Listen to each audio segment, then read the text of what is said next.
नमस्कार, स्वागत है आपका इस खास कार्यक्रम में। मैं हूं आरफा खानम शेरवानी। राहुल गांधी की जान को गंभीर खतरा है। जी हां, वही राहुल गांधी जिन्होंने पहले अपने पिता को खोया और उससे पहले अपनी दादी को खोया। यानी एक ऐसा व्यक्ति जो ऐसे खानदान से आता है जहां राजनीतिक हत्याओं का एक पूरा इतिहास है। वो व्यक्ति जो दशकों तक इस तरह की यादों से और जो ट्रॉमा उनकी जिंदगी में था उससे इतना पीड़ित रहा कि उसने राजनीति में दाखिल होना बेहतर नहीं समझा और ये कहा कि राजनीति जो है सत्ता जहर है।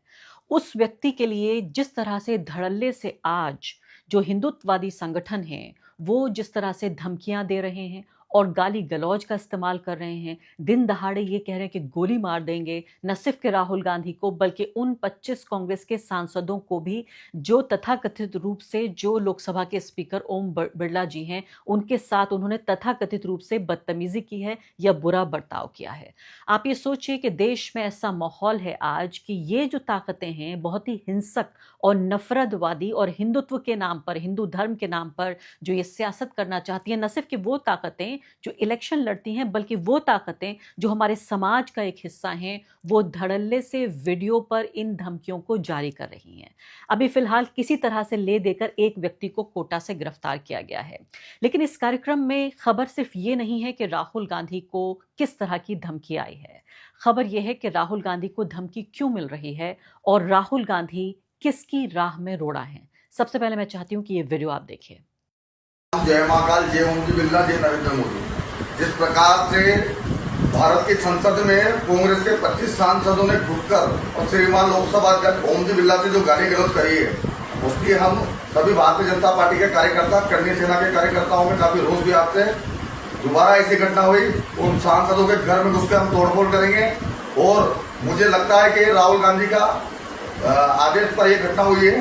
राहुल गांधी कान खोल कर सुन ले, अगर दोबारा ऐसी घटना हुई तो तेरे घर में घुस के हम गोली मार देंगे और इसका जिम्मेदार प्रशासन होगा। हमारा प्रशासन से निवेदन है कि 25 सांसद के ऊपर कार्रवाई होनी चाहिए। मोदी सरकार के मंत्री किरण रिजिजू जी का जो बयान आया उसको सुनने के बाद हम लोग काफी गुस्से में हैं। अगर 24 घंटे के अंदर गिरफ्तारी होती है उन 25 सांसदों की तो ठीक है, इस सभी के हम गोलियां मारेंगे एक एक करके। ये राज सिंह आमेरा संभागीय प्रवक्ता करनी सेना का ये बयान है। चाहे मुझे जेल हो जाए, मुझे कोई दिक्कत नहीं है। जय हिंद, जय भारत।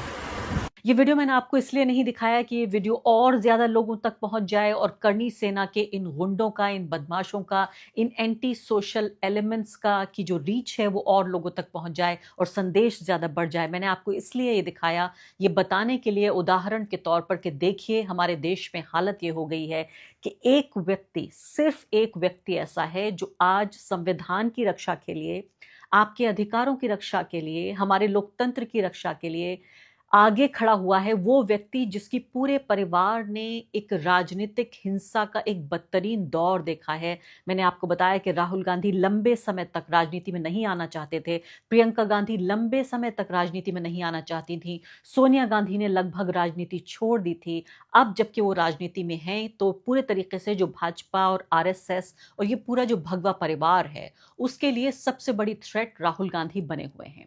और खुद ये व्यक्ति अभी वीडियो में कह रहा है कि किस तरह से ओम बिरला जी के लिए, यानी ये भी पूरी तरीके से कांग्रेस पार्टी कह रही है कि मिस इन्फॉर्मेशन पर आधारित है ये बात, यानी झूठ पर आधारित है कि ओम बिरला जी को किसी तरीके का कोई बुरा बर्ताव करने की कोशिश की इन कांग्रेस के सांसदों ने। तो पहली बात तो कांग्रेस पार्टी ये कह रही है कि ये पूरे तरीके से मिस इन्फॉर्मेशन पे यानी झूठी खबर पर आधारित है। दूसरी बड़ी बात, एएनआई को ये इंटरव्यू जो मैंने सुना किरण रिजिजू जी ने, आप सोचिए कि भारत सरकार के एक महत्वपूर्ण सदस्य और किस तरह से राहुल गांधी को बता रहे हैं वो कि नेशनल सिक्योरिटी यानी राष्ट्रीय सुरक्षा के लिए राहुल गांधी एक बड़ा खतरा है।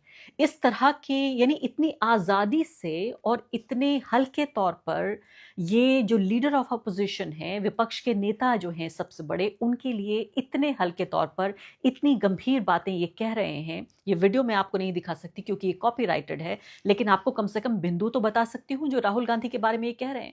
तो ये कह रहे हैं कि भारत विरोधी ताकतों से राहुल गांधी मिलते हैं जब वो जाते हैं, जॉर्ज सोरोस का नाम ले रहे हैं, फोर्ड फाउंडेशन का नाम ले रहे हैं, जो हार्डकोर लेफ्टिस्ट हैं उनका नाम ले रहे हैं और कह रहे हैं इस्लामिस्ट हैं, इस्लामवादी लोग हैं, जो इस्लामिक फोर्सेस हैं उनका नाम ले रहे हैं कि उनसे वो मिलते हैं, खालिस्तानी लोगों से मिलते हैं, एंटी इंडियन लोगों से मिलते हैं। यानी पूरे तरीके से सीधे तौर पर उन्होंने ये कहा है कि राहुल गांधी सबसे ज्यादा खतरनाक हैं राष्ट्रीय सुरक्षा के लिए और एंटी इंडिया ताकतों से वो मिले हुए हैं। कितनी हैरानी की ये बात है कि नरेंद्र मोदी सरकार के 12 साल लगभग पूरे होने जा रहे हैं और इस तरह से डिमोनाइज किया जा रहा है उस व्यक्ति को जिसने भारत जोड़ो यात्रा यानी कि जो अलग अलग समुदाय हैं उनको आपस में मिलाने का काम किया। वो व्यक्ति जो संविधान की बात करता है, जो पारदर्शिता की बात करता है, आम आदमी के अधिकार की बात करता है, उसके वोट के अधिकार की बात करता है, उस व्यक्ति को धड़ल्ले से, और देश की सबसे बड़ी ऑपोजिशन पार्टी का नेता है वो व्यक्ति जिसके परिवार में यानी उनके पिता प्रधानमंत्री रहे, उनकी दादी प्रधानमंत्री रहीं, उनके पिता भी प्रधानमंत्री रहे, इंडिया की फर्स्ट फैमिली कहलाई जाती है, उस व्यक्ति के लिए किस तरह से बीजेपी के ये नेता, बीजेपी के सांसद सीधे तौर पे ये कह रहे हैं कि राहुल गांधी जो हैं वो राष्ट्रीय सुरक्षा के लिए खतरा हैं। यानी अब किसी लेफ्टिस्ट लोगों की बात नहीं हो रही है, इस्लामिस्ट लोगों की बात नहीं हो रही है, किसी छोटे मोटे लोगों की बात नहीं हो रही है, देश की ऑपोजिशन का सबसे बड़ा नेता, उसके बारे में ये बात कही जा रही है। कांग्रेस पार्टी जाहिर है इस बात को पूरे तरीके से उठा रही है। वो ये कह रहे हैं, कांग्रेस पार्टी कह रही है, पवन खेड़ा का ये ट्वीट देखिए, वो ये कह रहे हैं कि बीजेपी ने इस तरह का एक वातावरण बनाया है, बीजेपी ने ऐसा इकोसिस्टम बनाया है और संघ परिवार के साथ मिलकर, जिससे इस तरह की धमकियां अब देने लगे हैं लोग। वो ये कह रहे हैं कि राहुल गांधी को ये पार्लियामेंट में बोलने नहीं देते, इसके अलावा वो लीडर ऑफ ऑपोजिशन की जो एक इज्जत होनी चाहिए, उसका जो दर्जा होना चाहिए, उसकी परवाह भी नहीं करते। संघ परिवार का सिस्टम जो है वो पूरे तरीके से ये कह रहा है कि जाइए आप हत्या कर दीजिए राहुल गांधी की भी, और साथ साथ जो 25 सांसद हैं, द संघ परिवार system is saying that they will go and kill. पूरा संघ परिवार का जो सिस्टम है, ये पूरा इकोसिस्टम जो है, यानी ये पूरा जो एक परिवार है, उसके लिए वो कह रहे हैं। और बीजेपी जो वर्कर हैं वो सार्वजनिक रूप से थ्रेटन करते हैं कि एलओपी को, यानी जो नेता विपक्ष हैं, उनकी हत्या कर देंगे। इसके अलावा वो 25 और सांसदों की हत्या की बात कर रहे हैं। और इसके अलावा आपको ये भी आपने ध्यान दिया कि ये जो वीडियो था करनी सेना के इस व्यक्ति का, ये इसके पीछे बिरला जी की तस्वीर लगी हुई है और वो कह रहा है कि हमें इस बात की तकलीफ है या हमें इस बात से चोट पहुंची है कि बिरला जी के साथ ऐसा क्यों हो रहा है। तो ये जो कह रहे हैं पवन खेड़ा, वो कह रहे हैं कि बीजेपी और आरएसएस की जो पारिस्थितिकी तंत्र है ये गोडसे फैक्ट्री है। गोडसे का यहाँ पर जिक्र कर रहे हैं, यानी महात्मा गांधी की हत्या को एक तरह से उदाहरण के तौर पे पेश कर रहे हैं कि गोडसे इस दुनिया से चला गया लेकिन उसकी विचारधारा नहीं गई। सुप्रिया श्रीनेत क्या कह रही हैं, कांग्रेस पार्टी के नेता, इसी मुद्दे पर आई सुन लेते हैं।